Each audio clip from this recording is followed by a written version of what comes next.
อ้มะกล้วยพี่น้องเพิ่นเอามะกล้วยให้ ขอบใจหลายๆขอบใจหลายๆ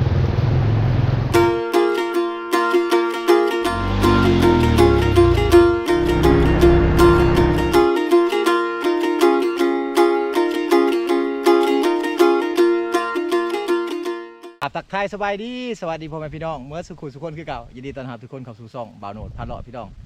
อีพีนี้บ่าวโหนดกำลังจะเดินทางไปที่เมืองซ้ำหมวยแขวงสารวันเพราะว่าจะพาพ่อแม่พี่น้องไปเบิ่งหมู่บ้านสุนบทเขตภูดอยอยู่เมืองสมวยพี่น้องเนาะเพราะว่าเขตนั้นนี่โอ้ยังหลายหม่องที่ว่าบ่าวโหนดยังบ่ทันได้ไปนะพี่น้องก็เลยว่าอยากจะพาพ่อแม่พี่น้องเมื่อสุขุสุขคนนี่แหละขึ้นไปเบิ่งบรรยากาศเนาะอยู่บ้านภูดอยนำกันเอาเดี๋ยวติดตามรับชมไปนำกันพี่น้องเลยตอนนี้บ่าวโหนดอยู่ที่เส้นทางเมืองนองพี่น้องเนาะพี่น้องตอนนี้บ่าวโหนดอยู่เส้นทางที่จะไปเมืองนองหาสารวัตรพี่น้องเลยเนาะเส้นทางเส้นนี้นี่เป็นเส้นทางสายหลักที่เชื่อมต่อระหว่างเมืองนองกับแขวงสารวัตรพี่น้องเขาออกไปทางนี้นี่แม่นจะขึ้นเมืองบ้านตะยงพี่น้องเนาะไปบ้านตะยงจะออกไปตัวเมืองนองแขวงสวรรณเขตนั่นเองเนาะเส้นทางเส้นนี้ติดเรียบกับตีนภูกระเจาะพี่น้องเนาะภูกระเจาะเลยนะตัวนี้เนาะภาพเบื้องนั้นนี่จะเป็นไห่สวนประชาชนเต็มอยู่พี่น้องเลยเขาเจ้าปลูกไห่ปลูกกล้วยต่างๆเนาะแต่ว่าเส้นทางเมืองนี้ที่ว่าเราจะไปนี่จะเป็นออกไปตัวเมืองสารวัตรพี่น้องเนาะหรือว่าจะไปตะโอ้ยแขวงสารวัตรนั่นเองเนาะสามารถไปทางด่านละไล่ก็ได้พี่น้องเนาะออกไปชายแดนลาวเวียดก็ได้เส้นทางเช่นนี้เดินทางไปได้คือกันเส้นทางเช่นนี้นี่เป็นเส้นทางปูยางจนสุดจนหอดอันตัวเมืองสารวัตรพอดีพี่น้องเนาะเอาติดตามรับชมไปนำกันพี่น้องเลยเนาะบ่าวโหนดจะเดินทางต่อแหละพอดีกับเวลาประมาณ15 นาฬิกาอะไรเนาะหรือว่า3 โมงนั่นเองพี่น้องเลยพี่น้องเส้นทางเช่นนี้ก็เป็นเส้นทางสายหลักของคนในแขวงสวรรณเขตหรือว่าคนในแขวงสารวัตรเนาะที่ว่าสามารถเชื่อมต่อเขากันหา2 แขวงโบต้องใช้เส้นทางเลขที่13พี่น้องเนาะใช้เส้นทางนี้ก็ได้แต่ว่าไปอยู่ทางเมืองนองหรือว่าอยู่ทางเขตชายแดนสวรรณเขตพี่น้องชายแดนลาวเวียดเนาะแดนสวรรค์ที่ก็สามารถเดินทางไปแขวงสารวัตรเส้นทางนี้ก็ได้เพราะว่าเส้นทางเส้นนี้ก็เป็นเส้นทางที่ว่าสะดวกสบายเลยแหละพี่น้องเลยเนาะเป็นเส้นทางอันปูยางจนหอดตัวเมืองสารวัตรหมดแหละถ้ามาเข้ามาในช่วงนี้เนี่ยโอ้ภาพทิวทัศน์ธรรมชาติอยู่ทางเขตนี้งามพี่น้องภูผาป่าไม้เต็มเขียวทุ่มอยู่เนาะใครแม่นบอกนี่ก็บ่ฮู้เลยว่าเป็นทางภาคใต้ของลาวพี่น้องสุดหลายคนจะคิดว่าทางภาคใต้ของลาวนี่บ่มีภูบ่มีผาเนาะบ่มีธรรมชาติแบบนี้แต่แท้ทางภาคใต้ของเราก็มีคือกันพี่น้องแต่ว่าอาจจะบ่ได้อยู่สูงกว่าอยู่ทางภาคเหนือพี่น้องทิวทัศน์ธรรมชาติโอ้งามขนาดพี่น้องเอ้ยตามบริเวณ2 ภาคทางเนี่ยเขาจะเห็นสวนกล้วยคนลาวเฮาส่วนหลายในเขตชนเผ่านี่เพิ่นจะปลูกกล้วยน้ำพี่น้องหรือว่ากล้วยน้ำว้าเนาะช่วงนี้นี่ทางประเทศไทยเพิ่นได้พากันหับซื้อกล้วยจากลาวนี่แหละไปพี่น้องนี่ถ้าว่าไผเบิ่งช่องบ่าวโหนดแล้วเห็นกล้วยลาวไปขายอยู่ฝั่งไทยแหละแม่นกล้วยมาจากเมืองนองพี่น้องเด้อเมืองนองแขวงสวรรณเขตหรือว่ามาแต่แดนสวรรค์พี่น้องเนาะแขวงสวรรณเขตนั่นเองจะมีพ่อค้านายนาหับมาหับซื้อเอาอยู่บ้านอยู่เฮือนประชาชนเขาพี่น้องแล้วก็ไปขายต่อเนาะเอาขึ้นรถรถ18 ล้อป่ะรถ22 ล้อพี่น้องเนาะเอาขามไปมุกดาหารนี่แหละพูดแม่นเมื่อไรพี่น้องอยู่รุมนี่เป็นป่ากล้วยเพื่อนเนาะ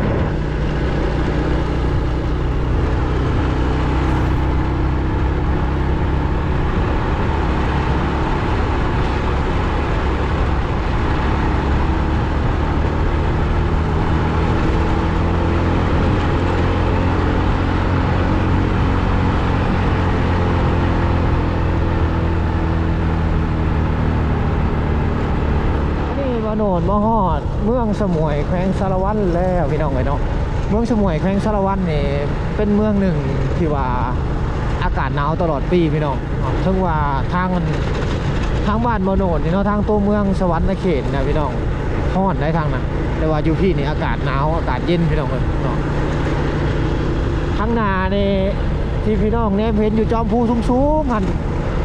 แม่นั่นวัดสมุยพี่น้องวัดสมุยแขวงสารวัตรเนาะจอมภูสูงเลยบโนดมาแต่ละเทือกาบโนดกับไปขอนอนน้ำเพิ่นเลยพี่น้องอยู่เทิงพุ่นเนาะแต่ว่าบ่ได้รีวิวให้พ่อแม่พี่น้องได้เบิ่งจักเทือมีแต่ถ่ายบรรยากาศเข้าอยู่ในคลิปซื่อๆแต่บ่ได้บอกเนาะพุ่นอยู่เทิงพุ่นพี่น้องเห็นบอกอยู่จอมภูสูงพุ่นเวลาเอาขึ้นในพุ่นนั่นเฮาสิแนมเห็น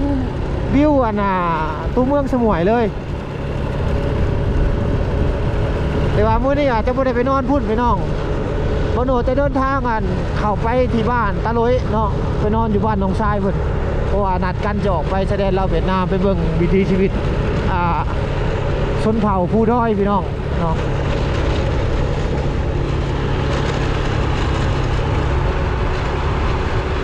ขัวข้างหน้าจะเป็นขัวแม่น้ำเซโปนแม่น้ำเซโปนนี่แม่นไหลมาแต่ประเทศเวียดนามหมดเลยนี่ตัวนี้จะเป็นแม่น้ำเซโปนเลยต้นกำเนิดแม่น้ำเซโปนนี่จากประเทศเวียดนามพี่น้อง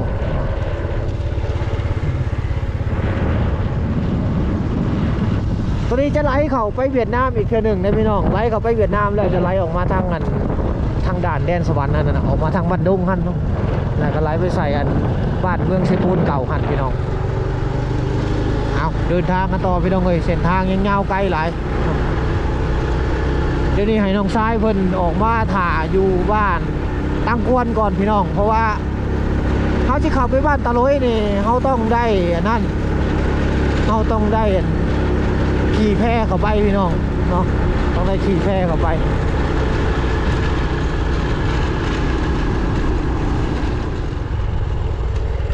คนอยู่ในเขตนี่จะเป็นคนชนเผ่าปะโกะหรือว่ากะโดเลยพี่น้องเนาะที่ว่าเขาจะอยู่ในเขตนี่ส่วนร้ายเขาไปหายไปสวนมาเขาก็จะแบกใหม่มานำแบบสี่นะเป็นหน้าที่ของผู้หญิงทางนี้ผู้ชายเป็นคนไปตัดไว้เป็นชวนพอจะแล้วก็พี่ได้บ่ มาได้ให้ตัวหุ่นแมนมาเลย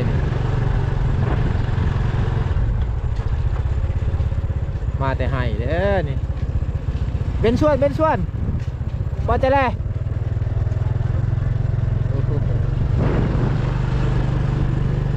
คุณมาแต่ให้พี่น้องเลยเนาะแมนมาเลยนะเส้นทางเส้นนี้นี่แมนเส้นทางที่ว่าเราจะเข้าไปที่บ้านตาลุยเนาะพี่น้องแต่ว่าบ้านตาลุยนี่จะเข้าไปเลิกอีกเกือบฮอดชายแดนลาวเวียดนามไปเลยพี่น้องเนาะบ่โนจะไปไกลกว่าเก่าเลยจะไปนอนอยู่บ้านตาลุยนี่ประมาณ2 คืนเนาะแล้วก็จะพาพ่อแม่พี่น้องไปหาถ่ายคลิปวิถีชีวิตชาวบ้านพระเจ้าอยู่ทางบ้านตาลุยหันพี่น้อง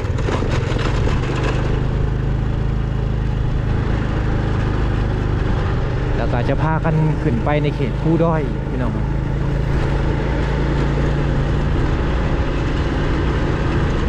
หมู่บ้านนี้จะเป็นหมู่บ้านชนเผ่าแบบดั้งเดิมของคนลาวเขา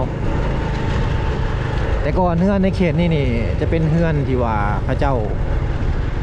เห็นเป็นทรงกุ๊บเนาะเห็นเป็นทรงกุ๊บแต่ว่ามาในเดี๋ยวนี้นี่เขาก็จะเลิศแล้วพี่น้องเพราะว่าเส้นทางเขามานี่ก็เป็นเส้นทางปูยางจุบเจือเนาะเขาก็เริ่มพัฒนาขึ้นดีกว่าเก่า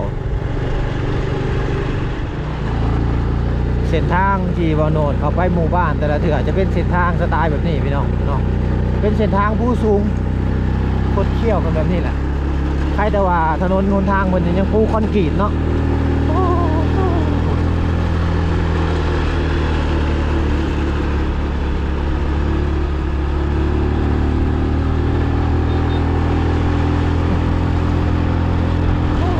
เส้นทาง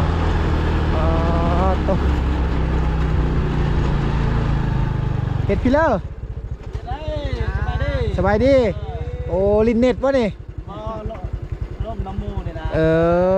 คือว่ามาลินโทรศัพท์อยู่นี่พี่น้องคนพากันมาลินแค่นี้แล้วเนาะไปก่อนเด้อไปก่อนโดย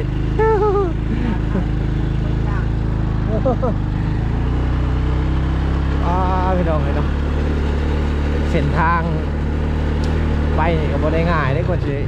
ไปหอดบ้านตะลุยนี่พี่น้องพูดเบิ่งปืนคอยขึ้นผู้เนาะ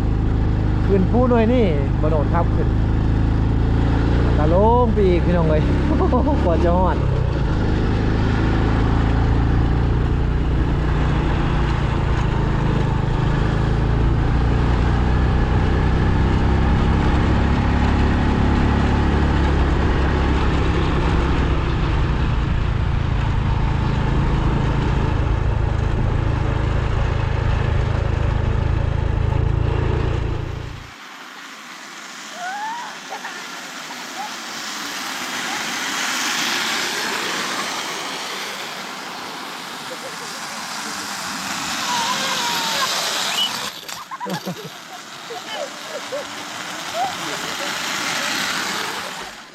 ตอนนี้บอโนดมาที่บ้านยังล่ะนี่บ้านยังตัวนี้บ้านพินเซ คอยบันตันดี เดี๋ยวไอ้เบิ้งเนี่ยตัวเจ้าลินนี่เบิ้งเนี่ยอันนี้เขาห้องยังภาษาบ้านเจ้าอันนี้เป็นยังชุมเจ้าห้องยัง เซบีดันเซบีคอย รถน้อย ใช่คอยบอก ภาษาเจ้า เซบี เซบี เ พี่น้องนี่ก็คือเครื่องดินของเด็กน้อยในส่วนบทเขาจะเอาไม้เนาะเอาไม้มากายเป็นแบบซี่พี่น้องเลยแล้วก็เห็ดเป็นรถน้อยๆเนาะนี่เห็ดเป็นตีนนี่ใส่บีเนาะใส่บีเป็น4 ล้อแล้วก็ไหลลงมาแต่เทิงบุกพี่น้องเขาขี่ลงมาเนาะเนาะลินคูแรงบ่ลินอยู่นี่ลินคูมือบ่ ไปโจะเขาเจ้าไปลินอยู่เทิงบุอันนี้เป็นยังเพแล้วเพชับ เล็ดจ้า อายพูนเขาเจ้าขึ้นไปเทิงพูนแล้วเขาก็ไหลลงมาเนาะขี่ไหลตาดลงมาโดดได้เขาเห็นนะอันนี้ก็คือการละลินของเด็กน้อยอยู่ในเขตภูดอยเฮาพี่น้องเลยเนาะ อันแม่จะให้ดิเซบี รถไซบี้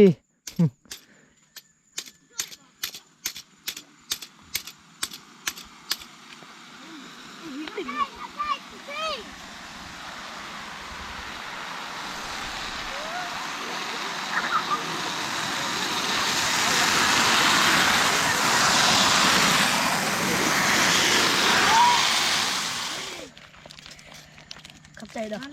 ตัวนี้นั่งลืมล่องนั่งขับใจเด้อ เอาเฮียแล้วจ่าบ่จ่าแก้วบ่ ขับใจเด้อ อันนี้เด้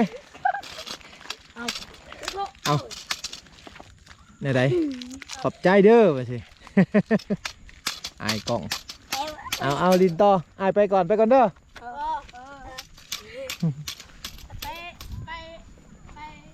ใส่ บ้านตาลุยตังกวน พี่น้องเดินทางต่อเนาะกี่กะเตะถ่าย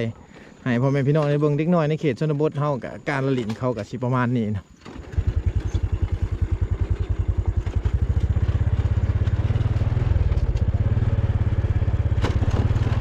ก่อนจะฮอด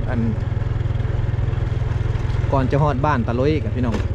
ก็ต้องได้ผ่านบ้านพินเซ่ซะก่อนเนาะตัวนี้จะเป็นบ้านพินเซ่ตัวนี้เป็นบ้านใหญ่ของพินเซ่พี่น้องเวลาก็จะมีรวมบ่มีอย่างต่างๆเขาจะมารวมอยู่บ้านนี้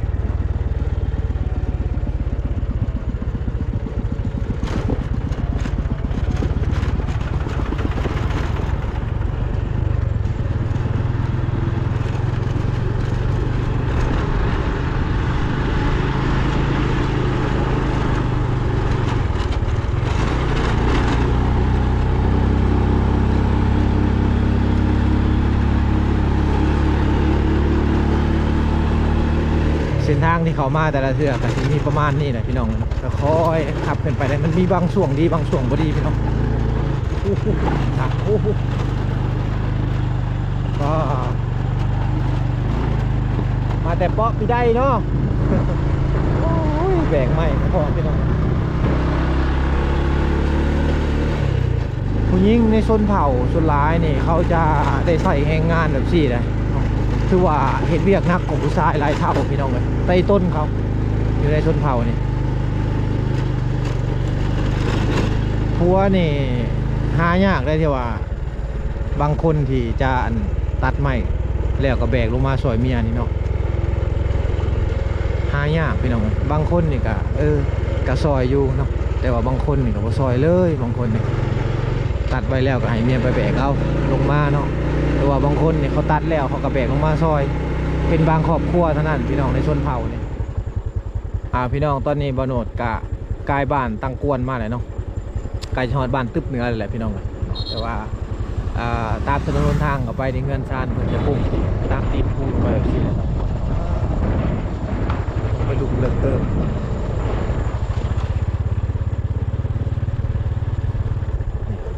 เงินซานแต่ละหลังคาเฮือนพี่น้องอยู่ใกล้ๆกันคือกันนี่เป็นพี่น้องกันแล้วก็ตั้งเฮือนอยู่ในตีนพูนสิแหละบรรยากาศนี่บอกเลยว่าดีขนาดเลยพี่น้องบางคนก็ตั้งรูปๆลงไปปุ๊บ ทางกับอันเฮือนนี่พอดีเพียงหลังคาเลยพี่น้องถนนหนทางที่ว่าบนโนดเข้าไปนี่นะเพื่อนก็เจ้าตั้งอยู่ดุมนะพอดีเพียงหลังคาเฮือนเขาพี่น้องเลย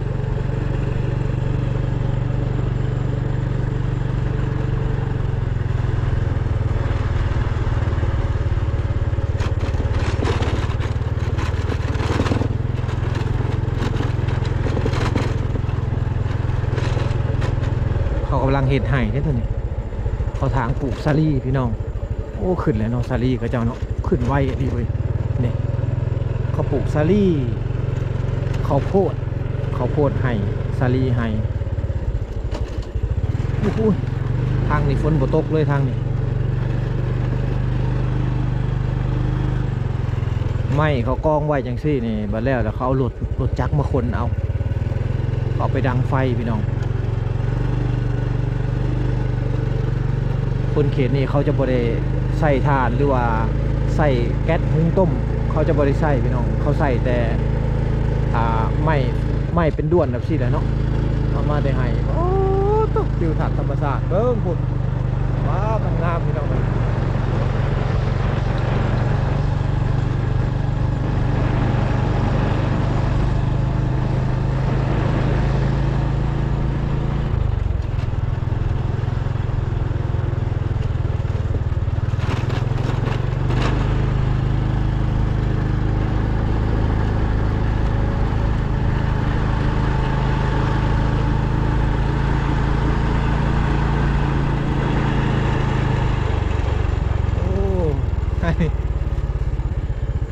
มัดฉลดเลยเนาะ เอาเมื่อคนเดียวบ่เอาไปปูเฮือนเอาไปปูเฮือนพี่น้องพูดคุยไปเลยแก่ไปเลยแก่ไปเลยพี่น้องคนว่าพูดเพิ่นมัดใส่ก้นรถเพิ่นไว้โอ้ขอบใจเป๊ะเอาขอบใจเด้อโอ้มะกล้วยพี่น้องเพิ่นเอามะกล้วยให้ ขอบใจได้หลายโอ้ยบ่โนดบ่มียังให้พี่น้องเอาขนมให้เพิ่นเนาะเอาขนมจ่ายแก้วแลกกัน ขอบใจคือกันเด้อเอาเจ้าปอกก่อนโอ้เพิ่นเอามากล้วยให้นี่แม่นมากล้วยสุกเขียวเนาะ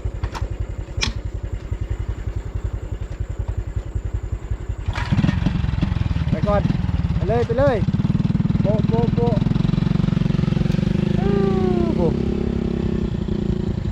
แกงมาแล้วพอหนวดเอามากล้วยไปใช้นอกแบบนี้ ผมมีบางเมียนเลยพี่น้องเต็มกระตาเลยกล้วยสุกเขียวมันเอาให้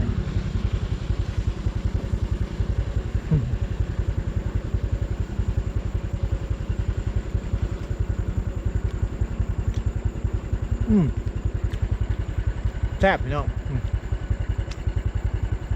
ทางนี้เขาจะห้องว่าเป๊ะมากล้วยเนาะเป๊ะ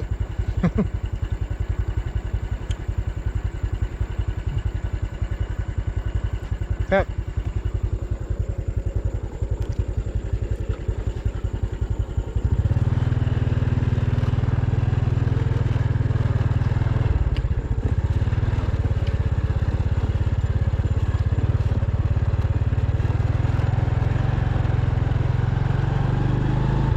พี่น้องตอนนี้บอลหนวดกลับมาฮอดเขตผู้ดอยไปเทียมหอยแล้วเนาะเดินทางมาแต่เช้าพี่น้องก็จะมาฮอดพี่กับบได้ง่ายพี่น้องเนาะ